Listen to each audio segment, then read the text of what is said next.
The Mannin Line with Andy Wint.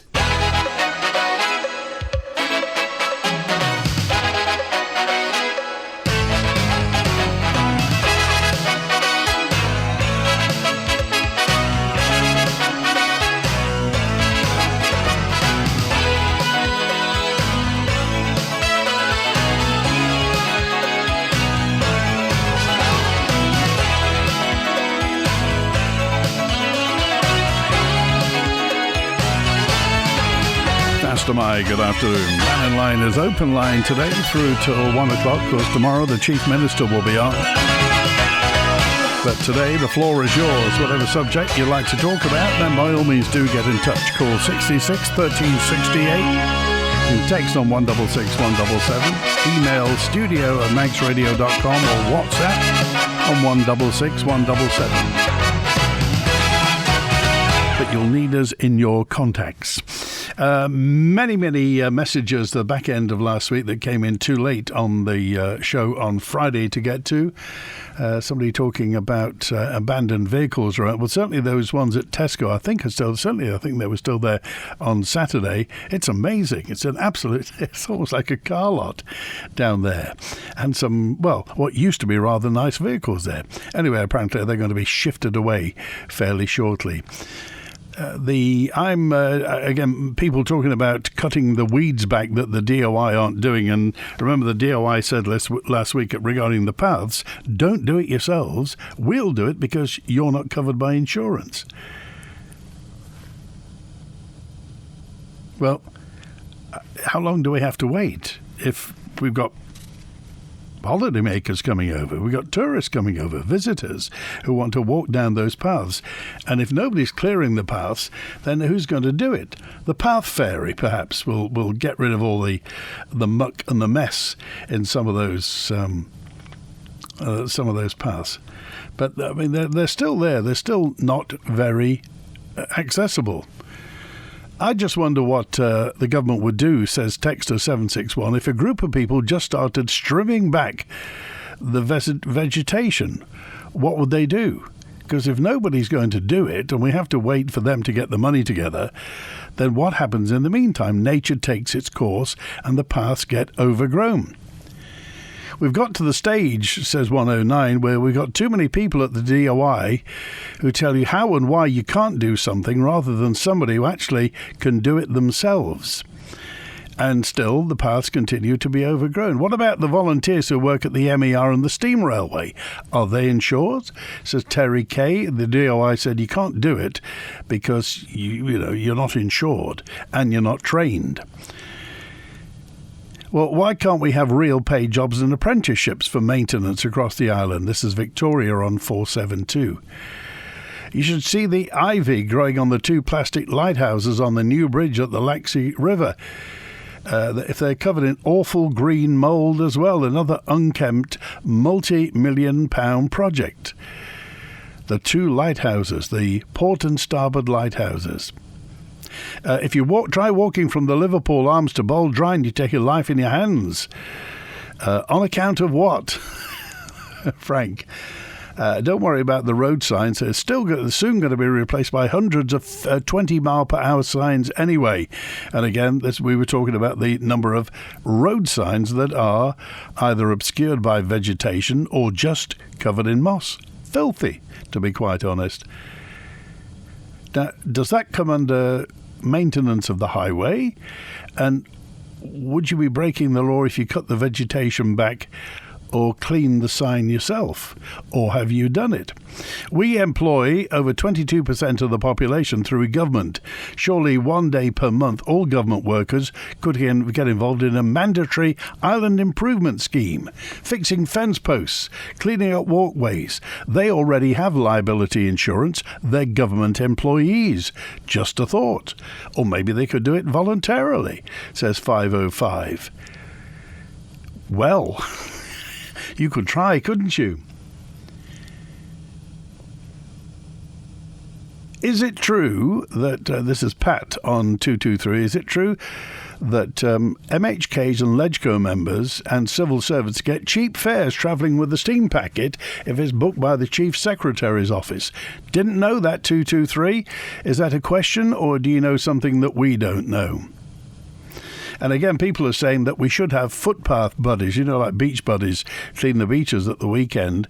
If we get footpath buddies, what training do you need to clear foliage on a footpath? And surely insurance isn't necessary if volunteers are prepared to work at their own risk, says Mike in the south. What do you think? A note in from Penny, who just said, this just sounds like somebody with a risk assessment quoting the regulations back to the public who can see the clear common sense of clearing paths, which of course are the responsibility of the government to clear. Here's David with us now. Hi, David. Hi, Andy. Just we went to Marx's this morning and had a little look around. Well, I did while I was shopping there. But I don't know whether you've been up to the car park. As you come in and go up the roundabout looking for a space. Yeah. The place is undecorated. It's black, filthy. And then you get towards the top, and the little baskets where you put the plants go in. There's one cushig growing in the trough. There's no plants at all. There's no niceness on it at all. And you get to the top floor, and you just look over the top towards where the air conditioning units are, and the wall is filthy, black. And this is the part that gets me annoyed, really, is that's owned by the government, the DOI, should be on a maintenance programme. And it's not getting done. So where are we with these maintenance programs? So that car park above Marks and Spencer is owned by the DOI. It's nothing to do with Douglas City Council, is it? No, it's the DOI. Right. As far as I know, it was at the time. They used to get all the money from it anyway, the car parking fees or such, from that. And they operate a warden that probably goes round now and again. But it may be subbed out to the Douglas City Council. They could let us know, couldn't they? But I'm sure they won't be responsible for the maintenance and keeping it tidy. I'm just trying to remember the last time it was painted. It must have been 20 years ago. It's awful. You know what? If somebody gave me some gallons of paint, I'd go down and have a crack at it. The other one is M&Co. Come past there in the back lane. The back lane, by the way, of the DOI listing is absolutely terrible. It's like the switchback. It's full of ruts, holes and whatever. And when you go past M&Co and you think to yourself, what are we doing with that building? Are we going to flog it? Wasn't there a big thing from government? They were going to look at their assets they've got, which are our assets anyway, the general public. And if they weren't wanted, we were going to flog them or not give them to somebody else. Not like Kel Properties is doing. We've still got Newsom's down on the quay there, haven't we? And well, they offered it free back to the government, didn't they? I know. So it brings me back to the stables, the back of down the bottom of Summerhill there, next to Milky Quail's cafe there. There's all that scaffolding there. We must be paying thousands and thousands of pounds every week. Now, if that was a builder, they would have to. There's a rule within government. If your scaffolding's encroaching on the highway or the public footpath, you have to pay a penalty for letting that happen. So how much money have we all stacked up for ourselves there? And why aren't we doing something about it? Well, and they've not even said if there's a big idea for the stables or there's any plan for the future. Yeah, well, I think they were caught out with their pants down on that one regarding, because somebody said, it has merits and architectural features. Hey, wait a minute. Wasn't that the thing about Newsom's site and the North-South Quay there? It was heritage, wasn't it? Look at I don't know. Some of these things you've got to move on and make it a little bit modern, but bring the modern stuff into a new world, isn't it?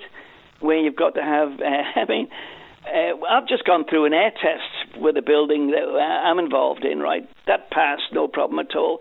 But you look at these other buildings that they've got, heritage buildings and stuff like that. How are they going to get an ecological tick or an air test when they're full of holes? And they're not even insulated, are they? So life needs to move on a little bit there. But anyway, we've still got the QB, we've still got the one at Derby Road, we've got, what else have we got in our portfolio, haven't we? The prison. What do we actually... And has the build, or what's it called? The arm's length company for building the nurses' home, what's going on there? Oh, the Manx Development Corporation. Yeah, we built it with our money, and they're going to flog it back to the DOI. But don't we own it? There's something weird gone on there, and I wonder whether that's did the contract come in under budget. We haven't even heard that. And the final thing from me is the camper van in Lancaster Road has gone to heaven. And I'll get you the answer I'll give it to you on Wednesday from the DOI. All right, thanks for calling. Bye. Cheers, 17 minutes past 12. What about, I wonder who makes the stiles and gates for the footpaths. Is it DEFA that makes the stiles and the gates for the footpath? There's of course, a few of them make sheds, I think, and benches at St John's Sawmill. So, where do our stiles and gates actually come from? Do we import them or do we make them here? Shouldn't people that are given community service be doing these jobs? What sort of community service is actually done for people who have been given community service from the courts? Thank you also to many people, lots of people are sending in questions for tomorrow, which I'll file them. I'll put in a different file. We won't have those today. We'll have them tomorrow with the Chief Minister. Oh, Juan's with us now. Hi, Juan. And now make sure you don't forget the phone calls that are coming in tomorrow, Andy, for all that there, all the messages. How was your weekend? Very good, thanks. Very, very refreshing. Good. Yeah, just picking up a couple of things at the weekend, and if anyone wants to see Douglas in all its bloom, go over to where the Douglas Beach Festival was on Saturday, the Marine Gardens. The guys were busy spending loads of time there 2 or 3 days before. Everything's pruned and cut and looking absolutely fantastic. 2 tractors on the beach pushing the seaweed back. It's like a segregated beach. One part is seaweed and one part is just no seaweed whatsoever. But on that note, the St Mark's Country Fair was on Saturday as well, and that was. I just think that these little village fairs are so much about community and community spirit, and everything down there was just like it used to be, Andy. Years ago, the community spirit, everyone got together, and it would just be nice. I think I was talking to the organisers to get some fresh people in helping in these community events to keep them going, because there's so many families of all ages down there and people just enjoying themselves and enjoying the day. And again, it's things like insurance that's putting the blocks on people wanting to join in, because the insurance companies are making committee members liable for things now, and it's a crazy world we're going in, because it's stopping and blocking some community events sometimes from going on.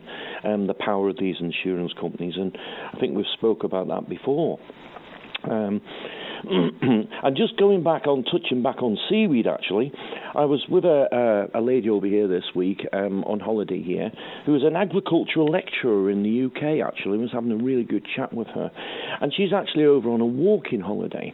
And she said, in her opinion, how little the Isle of Man is actually promoted for walking in the UK. And she was talking to the people that were actually doing the maintenance, and I was looking up on a BBC article as well of the budgets now. We're down to like £360,000 budget now for 249 miles of walking paths. 190,000 of that as staffing, down from 12 million in 2010 with over 100 people. And that's for what? What was that for, Juan? That was for the budgets for the footpaths I'm looking at a BBC article here where I think Jeffrey Robinson has quoted, resources are no longer available to maintain footpaths on the island to a high standard, a senior civil servant has said. So that's a massive drop when you're asking 5 staff now they have to do that amount of footpaths. It's no wonder that in the condition they are, because that kind of workforce can't do that. And like we said last week, if you're advertising something like we are advertising walking holidays, then surely there's got to be some more emphasis put on that in some way or form. And my other thing, I was talking to this lady who was an agricultural the lecturer, and I was asking her opinion on seaweed and why seaweed, or should seaweed be used on the land and in fertilisation. She says, of course. No reason why not. She said there's no logical reason for it. Scotland do it. It's cheap. It's efficient. And I said, well, our DEFRA minister here says about microplastics. And she says, I think that's nonsense. She said, because if you're worried about microplastics, why are we still eating fish? And she said that microplastics don't get into the internals of the seaweed. So again, in her opinion, why isn't this stuff being used, keeping costs down? And again, we go back to the stranglehold, I think, on farmers.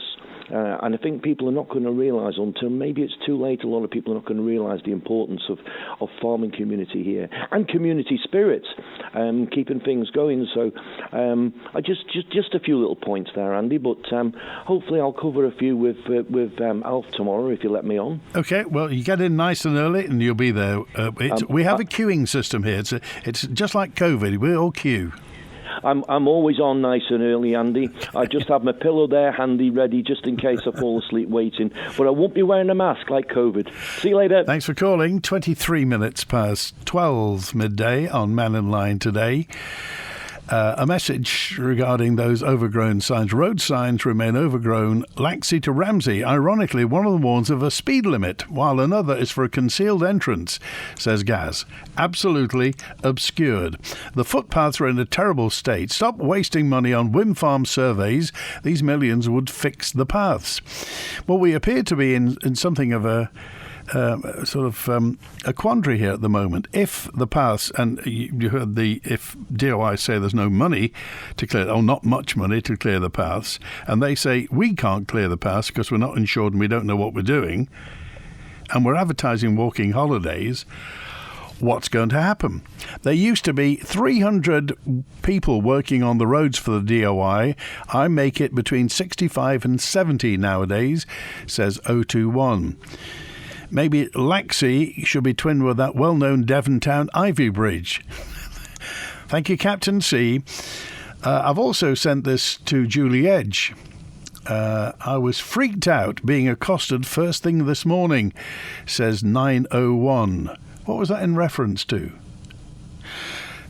To many DOI employees joyriding around the Isle of Man in Range Rovers and not enough getting their sleeves up, rolling their sleeves up with a strimmer, says 404. When are the DOI going to do something about the disgraceful state of our roads? We pay for the roads to be safe, and they're now causing suspension and tyre failures on our Dave, this is on 692, obviously had some sort of experience with this. Our roads are becoming unfit for purpose, a bit like the DOI, says Dave. Dave's opinion there. You can get your money back, can't you, if you damage your wheel or damage the tyre? Isn't there a process where you can, if you can prove it, the DOI will give you your money back? But is this happening? Harry says, what are we paying our rates for? I spend a lot of time keeping the front of my property tidy and the hedge cut. We shouldn't do the commissioners or councillors' work for them, says Harry. A note in, this is from Concerned of Onken, who just said, few people will know about a very serious issue that was debated in Tynwald last week, and yet which as many have been questioning for the past year or so, and that is immigration. The Chief Minister, Mr Cannon, has said he wants to increase the population by 15,000. It would seem he's already embarked on that plan. Several friends have pointed out to me that we're seeing an increasing number of new faces on the Isle of Man. So how many exactly are arriving? More to the point, what are they coming to do? In 2020, the government only issued 212 visas, says Concerned, as Julie Edge MHK has revealed. It's now hundreds of visas. Well, it was 200 before, but anyway, if not thousands. Now, this is huge. Julie Edge has obtained a copy of the number of visa applications, and it makes very interesting reading. Now it's all coming out into the open with the debate about inward migration, or as most of us would call it, immigration. Where are the people working? Have we got more consultants at Nobles as a result of this? Well, tell that to the people waiting 2 years for a consultation. Tell that to the patients waiting for up to 3 months to see their GP or who can't get an NHS dentist. Tell it to the parents whose children have been without a science teacher for many months. Quite obviously, the people coming in, this concern says hordes are coming in, aren't solving the problems. Simply bringing in people is definitely not the answer. We need to be selective. And there most definitely needs to be an immigration cap. How can we cope anyway with thousands upon thousands when we haven't got the services, the roads and the accommodation? It would seem the plan is happening right now and people need to wake up before it's too late to do anything about it. That's Concerned of Oncombe. Plans to stop the self-employed people on the Isle of Man from being able to claim a benefit are going back to the drawing board after criticism from politicians. We've talked about this on Mannin Line. Treasury had intended to make those who are self-employed ineligible for the Employed Persons Allowance from September. The Treasury Minister withdrew his motion from July sitting of Tynwald after members described the proposals as lose-lose, i.e. lose both ways, and nonsense and disproportionately impacting women. This change risks unfairly penalising those who are doing exactly what we say that we want people to do, which is working, contributing and trying to make ends meet, even in insecure or mixed forms of employment. It's no secret that many people, especially single parents, carers and those with health conditions, turn to self-employment because it offers flexibility and autonomy. To now tell them that work's not valid in the eyes of our welfare system seems both unjust and short-sighted. I was also quite surprised the Treasury Minister had the absolute nerve to stand up and say that the benefit system is not designed to support subsidising low-wage employers. That is exactly what it does, actually, and it's exactly the position that this Honourable Court has just reaffirmed this week. So for the government to come out and say we don't subsidise low-wage employers is just absolutely nonsense. Well, that was Laurie Hooper you heard just then. Before that, Joni Farragher, MHK for Douglas East. Speaking on Manx Radio this morning, Treasury Minister Alex Allinson says there are no changes to the system. We've been looking at the overall benefit system and trying to make it fairer, easier to navigate, which is why we've been digitalising it. And we went out to look at particularly employed persons allowance. As you say, there's about 950 people who claim this benefit, which is really to support working families and those with young children or the parents with disabilities. Around about 50 of those people are self-employed. And we know about a third of them are earning less than the minimum wage when you add it up. And there are some issues with that, and so we wanted to try to get people back into more meaningful work and also support them doing that through these changes. I'm very grateful to some of the members of Tynwald who reached out before the debate, particularly Miss Farragher, Miss Lord Brennan, and also Mrs. Dawn Kinnish, who expressed their concerns. But there was overall concern about it, and so we listened to those concerns. A lot of them were really quite constructive about supporting working families more, about particularly helping people to develop their businesses if they were self-employed, and we've withdrawn the current plans and we'll come back with some better ideas in the future. That was Dr. Allinson replying to the criticism, and now the fact that the plans to stop self-employed people claiming employed persons allowance going back to the drawing board. It was due to be happening in September, not now.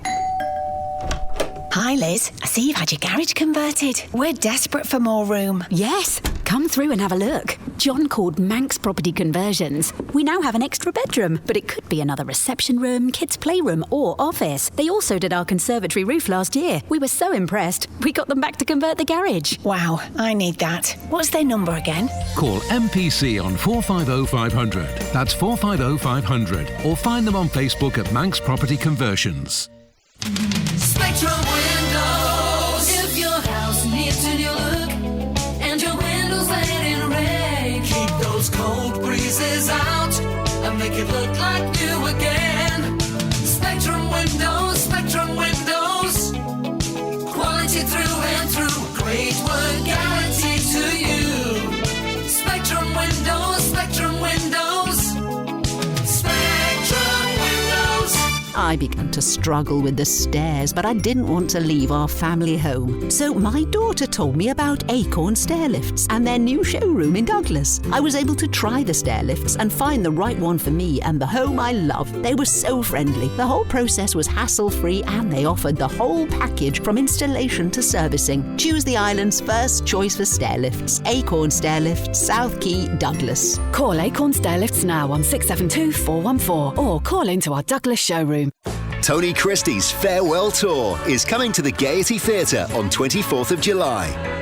Sing along to unforgettable classics like Maria and Avenues and Alleyways for one final magical night.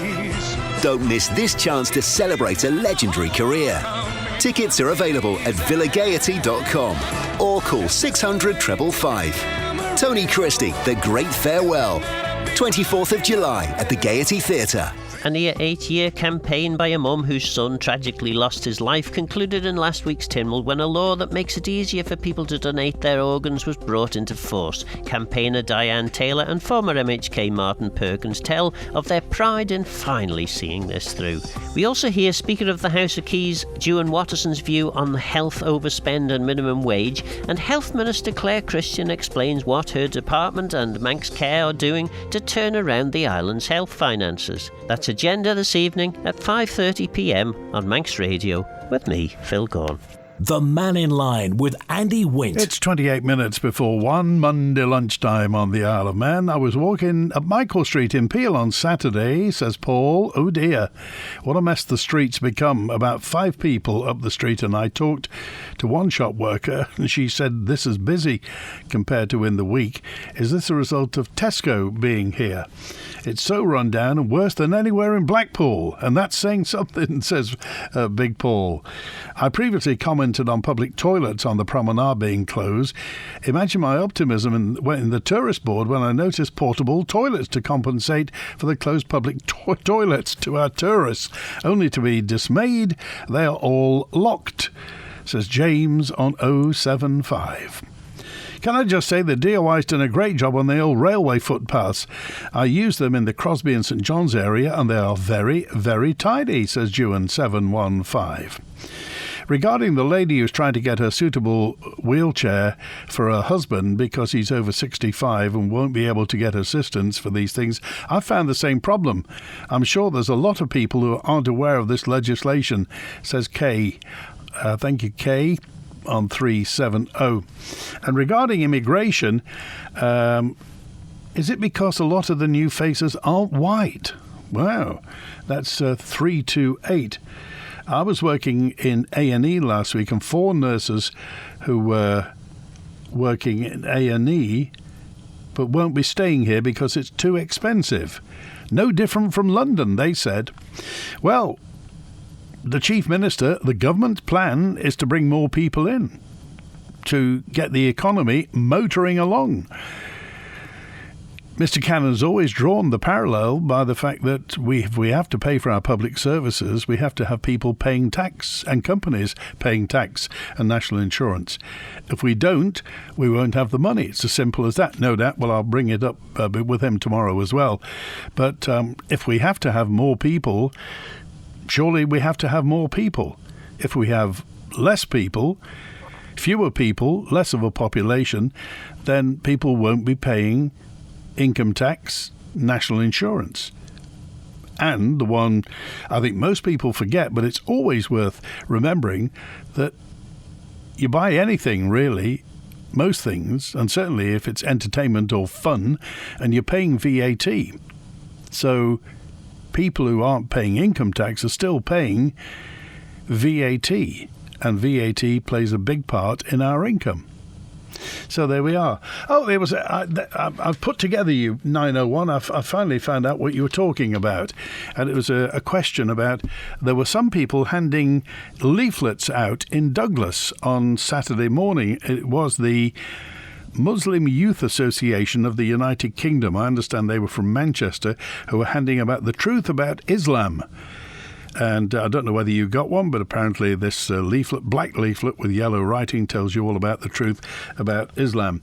And they said, how come they were allowed to, but the Buddhist monks were asked to go back to their temple? I think, don't you have to have a license to give stuff out in Strand Street?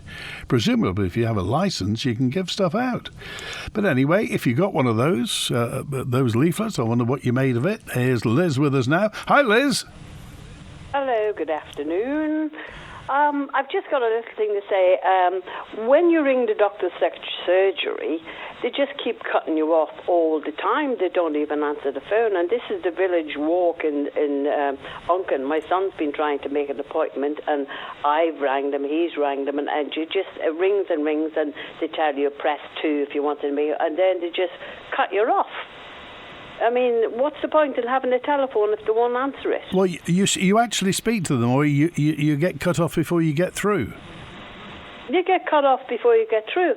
It just says press 2 if you wish to. If this is emergency, put the phone down and ring 999. If you wish an appointment, please ring 2.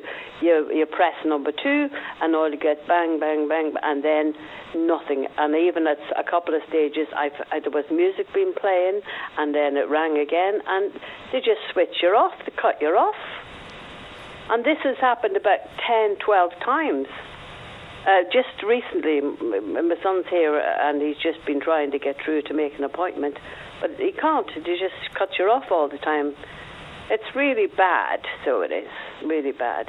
You're not ringing for the fun of it. You're ringing because you need to see somebody. You need to see somebody. Well, that's, there must be a fault in their system, Liz. I don't know, Don. It's ring, ring, ring, and then it's just dead. The line just goes dead every time. He rang about 6 or 7 times. I've rang about 5 or 6 times, and they just cut you dead. I rang off the landline. He's been ringing off his mobile. He's just sent him an email because they're just not picking up the phone. It's bad form, so it is. Well, keep us informed, Liz, and if anybody else has got experience of it, if anybody's actually got through to Village Walk this morning, then please tell us. It may be that there's either nobody there, and it's just... So there's no answer phone service at all, Liz? You can't just leave a message? No, you can't leave a message. There's no answer phone. They just cut you off, so they do. Yeah, they don't even, you speak to a machine and the machine says press 2 for if you want to make an appointment. You press 2, ring, ring, ring, ring, dead. Ring, ring, dead all the time. So well, at least they don't say, your call is important to us, because it obviously isn't. They don't say that. They don't say nothing. It's just cut off job. All right, Liz, keep trying. Thanks for calling. Bye. Cheers now. The footpaths. This is 714 just said, one hazard will be hogweed for people who don't know what hogweed is. The sap causes a rash, especially in bright sunlight. If you're cutting it back and you get splattered with the sap, I know a couple of gardeners who got big rashes when trimming it using a sickle. Is that true? Hogweed, 715. The ivy on the Daleks on the Laxey Bridge will be an improvement, says John. Well, opinion seems divided. We've had to trim roadside hedges on the main Douglas to Ramsey Road, walkers, traffic and brambles 3 feet long. Says 3 feet long, says Stu. I hope you had a road cone. Did you have high vis and a traffic cone to warn everybody? I suppose you would have to. And Ken's on now. Hi, Ken. Oh, good afternoon. Are you receiving? Loud and clear. Go ahead. Oh, very good, very good. I heard you chatting earlier on about the state of the signposts around the island, full of bushes, green mosses, speed limits you can't see. Now, if you can't see the speed limit and there's a bit of a kerfuffle, who's to blame there? But what I'm coming to about the signpost, Andy, is that about 20 years ago, when I was politically involved, I read into this, and I even noticed years ago signposts were a mess. Anyway, what I'm coming to is, I wrote to the Department of Infrastructure, and I said, I'd like to suggest a new sort of job, please, to clean up all the signposts in the Isle of Man, because they're an absolute disgrace. And did I get an answer? Yes. And he said, no, we're not interested. We will do it ourselves. Whilst on the same subject of the signposts, there's little businesses out there, like a man in a van or a man in a pickup, who do this, do that, do the other, move a bit of furniture for you, get rid of your waste legally, etc., and what have you. Now, they could do these little jobs around the island, cleaning the signposts up and getting the moss off. The moss is absolutely disgraceful around the island. So when you said, was it about 20-odd years ago you contacted them and said, it needs doing? Correct, Andy, correct. 100% I did. The answer I got was from the Department of Transport, I think then, or something like that. And it says, no, we're not interested in what you are suggesting. We will do it ourselves, Andy. We will do it ourselves. Well, don't hold your breath, because it's disgraceful around the islands, the state of the signposts, etc. Now, it can be a creatable job for someone in the DOI to go around and do it. Because I'm sure that commissioners and corporations around the island can send emails saying, this sign is dirty, that sign is dirty, and brambles and bushes and what have you. But if you don't mind, we'll leave that subject for now. Just got a couple there. It won't take long, Andy. Okay. Now, I heard last week you were talking about the problems with postage to and from the Republic of Ireland. Yeah. Now, there's something fundamentally wrong there, Andy. See, listen, Andy, you're a man of the world, and so am I. If they can get bloody Guinness to the Isle of Man, surely they can sort the parcels and post out. You would have thought, wouldn't you? Well, come on, Andy. And that Guinness company is absolutely making billions, millions around the world. And we can't get a decent postage service to and from the Republic of Ireland, which is on our doorstep. Now, the thing is, Andy, if somebody does send a parcel or a letter away, does it go on the boat or does it go on the Republic of Ireland airline to Dublin? Or is it going via the UK? Well, there's your problem if it's going via the UK. All right. Okay. Appreciate that, Ken. Thanks for calling today. Yeah, I've just got a little one before you go, not a big one. Don't worry. I've listened to the Mannin Line a long time, since David Collister, etc., and spoke about certain things in the past. Now, I would like to suggest, I'm not knocking the programme at all, I suggest it goes on for 2 hours like BBC Radio 2. Now, if you're not capable of doing 2 hours, I'm sure you've got staff there which could man the phones and make it extended for 2 hours, because it's not on long enough, Andy. It's not on long enough. It needs to improve. Okay, bye. Thanks for calling.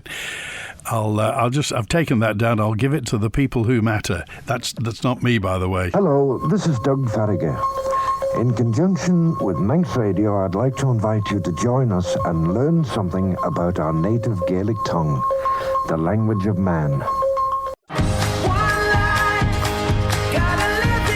Back pain, neck pain, headaches, joint pain. At A Line for Life Spine and Posture Clinic, we've been helping Manx residents for 15 years with our holistic, evidence-based care and therapies. Plus, we're now open Saturdays to make it even easier to see us. Visit our brand new website at alignforlife.com or find us on Facebook for opening hours and more information. A Line for Life, 15 years serving the community of the Isle of Man. B&B's fantastic summer sale is on now. Make it a sensational summer with up to 25% off throughout the store. Beautiful sofas and suites, stunning kitchens, gorgeous beds and bedroom ranges from leading brands. With up to 24 months interest-free credit across the store and nothing to pay for up to 3 months. B&B Furniture's fantastic summer sale. On now at Snugborough Industrial Estate.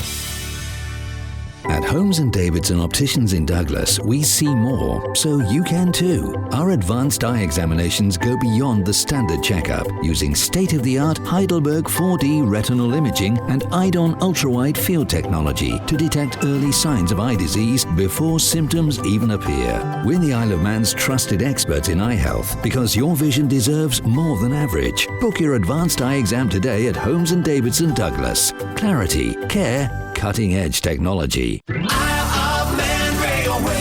The Manx Heritage Transport Festival 2025 is on from Tuesday the 22nd to Sunday the 27th of July. Explore our unique world of trams and trains with events across the island, including a celebration to mark 130 years of the Snaefell Mountain Railway, plus workshop and depot tours, motorman taster sessions, lots of vintage stock, horse-drawn trams and much, much more, with something for everyone to enjoy. To book events and for more information, visit rail.am.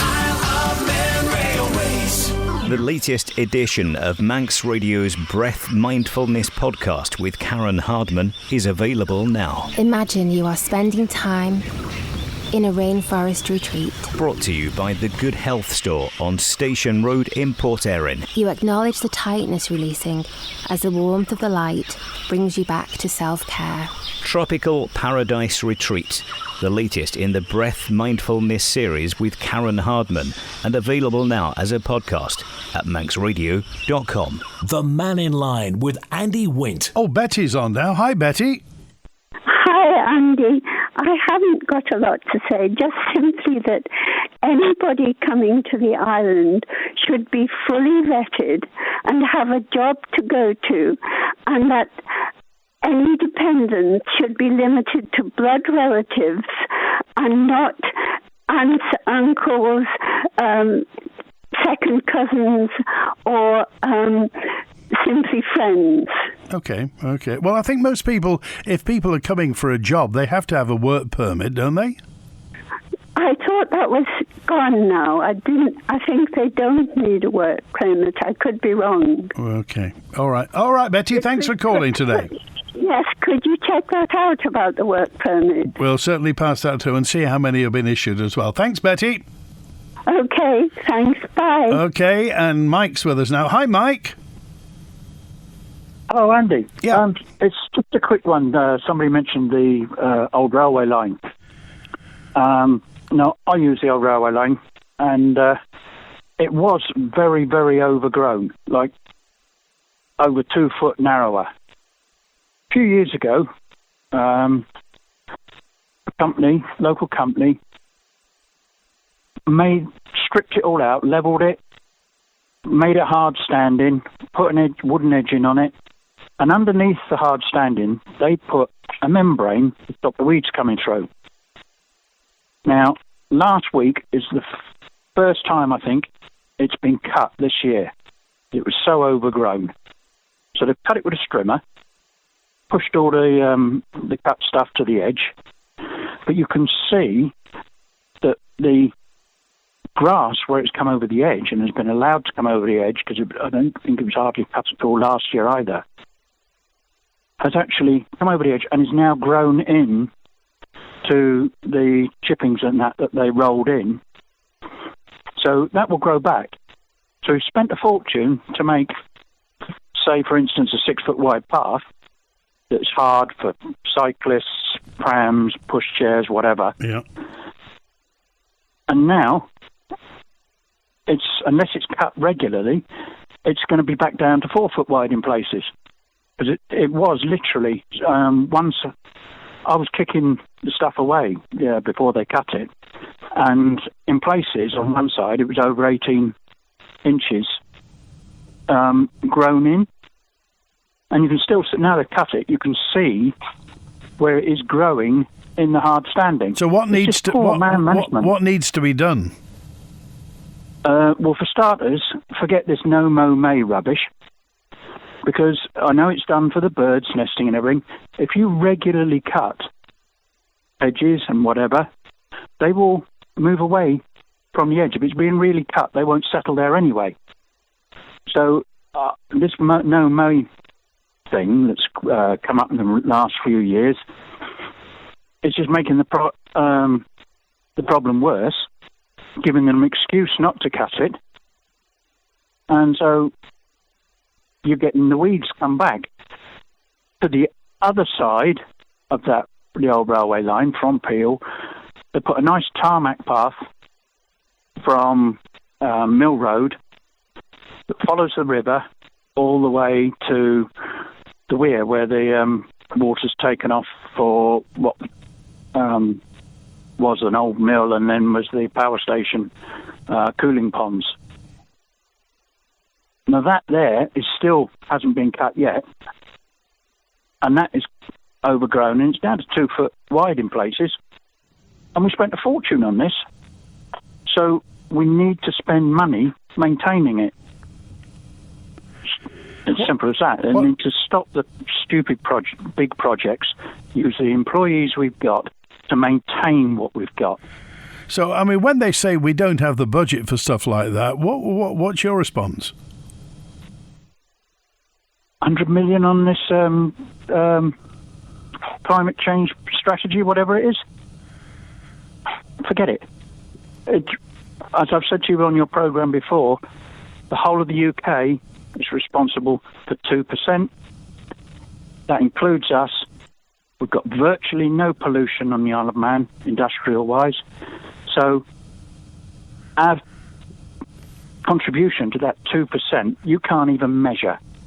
So we're throwing money at a problem that doesn't exist on the Isle of Man. We could all run around on 1950s V8 American pickups, and the world wouldn't notice any difference.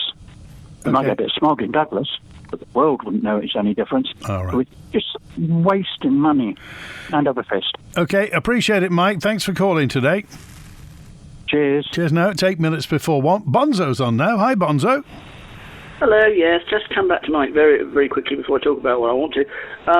Yes, that's wrong about the £100 million for climate change. The £100 million for climate change is over 10 years for a start. And also, much of that is going on what's called mitigation.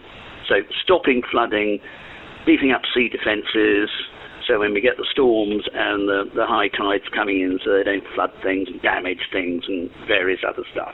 So again, no, climate action and expenditure on it is misrepresented, and here's some more misinformation. But I digress. You were talking about the Muslim youth of Great Britain, I think, handing out leaflets and Yeah, somebody sent me a copy of the leaflet.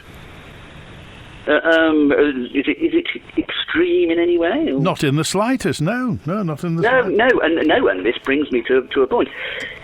The person who introduced Islam into England was Manx. Yes, absolutely. Abdullah Quilliam. Yeah.